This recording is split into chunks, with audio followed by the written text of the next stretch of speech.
Hello, I'm Martin Romjue, editor of Auto Rental News, and welcome back to another episode of Industry Newsmakers. Today's big topic, AI and rental car damage. We've seen a stream of media reports about outraged car renters facing fines for damages spotted by AI technology. Joining me today to dissect this is Nick DiPrima, the CEO of Edgeball Strategies and an expert on car rental operations. Nick, welcome to Industry Newsmakers.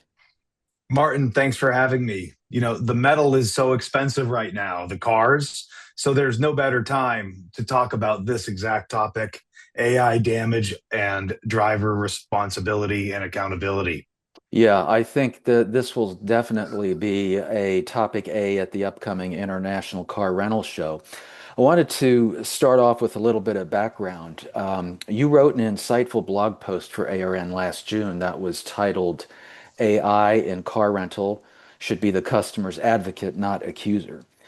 What have you observed since then about how rental car companies are handling damage assessments to car renters? Martin, what's great about AI technology is that it evolves very fast. And frankly, it evolved faster than legacy software could handle it. And in the case last year, it evolved faster than legacy rental operations could come up with a customer friendly approach. And so, you can catch every single millimeter of damage, but how do you translate that to a billable event that everybody, or more than most, feel is acceptable? So, what policy approaches are emerging that kind of strike the right balance in both the minds of the car rental operators and, of course, the customers? The most successful policy approaches what I call human in the loop threshold.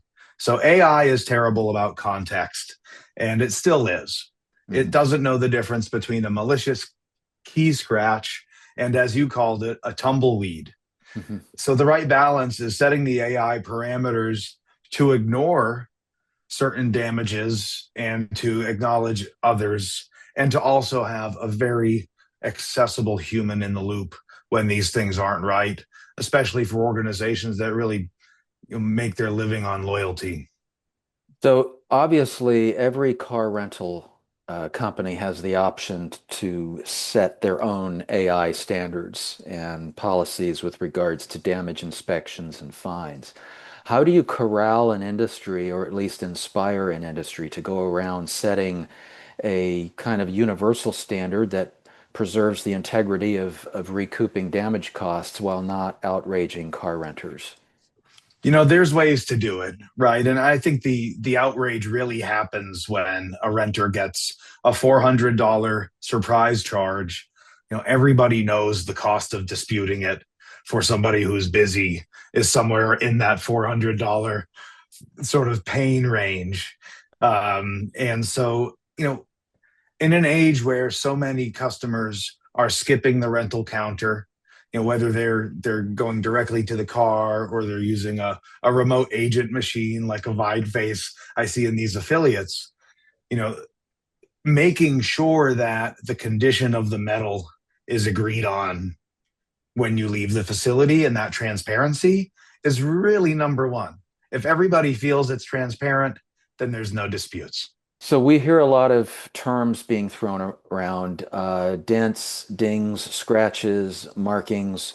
What's a good run through of what type of specific damages should be covered by the car renters? Sure, everybody has opinions, and I'm happy to share mine. Renters should be responsible for damage that material impacts the residual value of the asset. Plain and simple. When the operator goes to cycle it out, is that going to change the value? And tiny dings from a grocery store parking lot, I confess I've had to deal with this as a renter.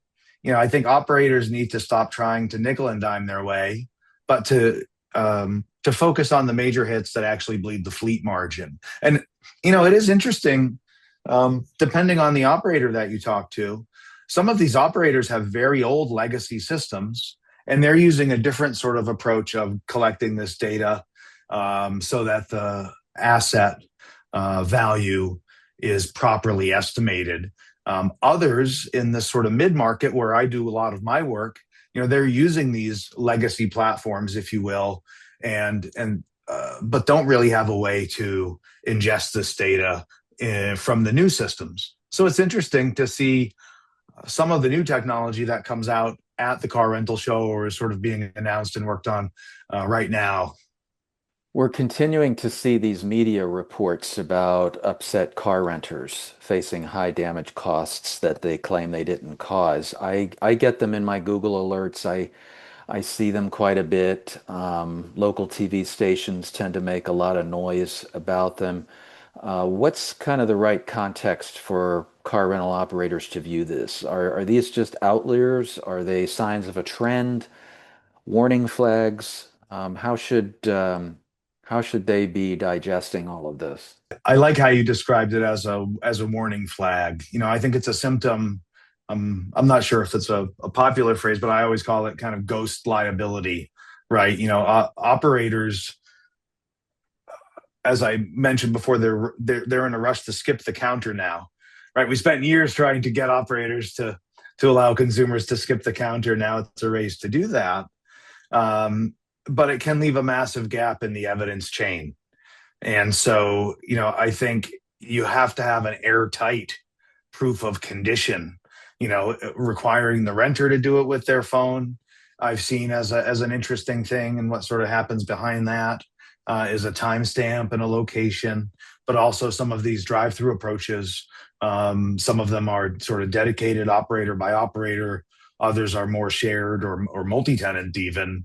But the idea is to have as close to a closed chain of custody as you can, and everybody can sort of easily see the before and after, and simplifies it, and also means that your claims get processed quicker and in a more favorable manner. hmm So before we close out here, I know you're going to be talking about this at the International Car Rental Show. So give us a quick preview of your panel session. Yeah, and I want to make it clear to your audience that my panel isn't designed to be a victory lap for AI damage detection.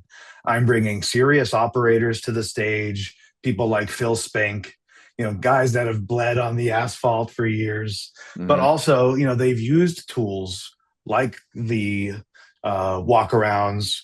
They've used tools like the drive-through devices from different perspectives. And I'm even bringing Sean Kincannon, the president of TSD, hmm onto the stage, as well as Jeremy from Damage ID, both committed. And so these technology innovators will get to talk with operators, and hopefully I can add something to that conversation as well.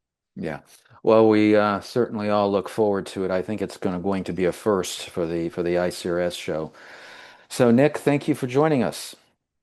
It's an absolute pleasure. Thank you, Martin. So you can catch Nick's session on Friday, May the 15th at 2 p.m. at the Gaylord Texan Resort and Convention Center near Dallas.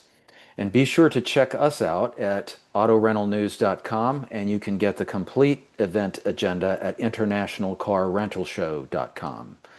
For today, I'm Martin Romjue. Thank you for joining us, and we hope to have you again soon on another episode of ARN Industry Newsmakers.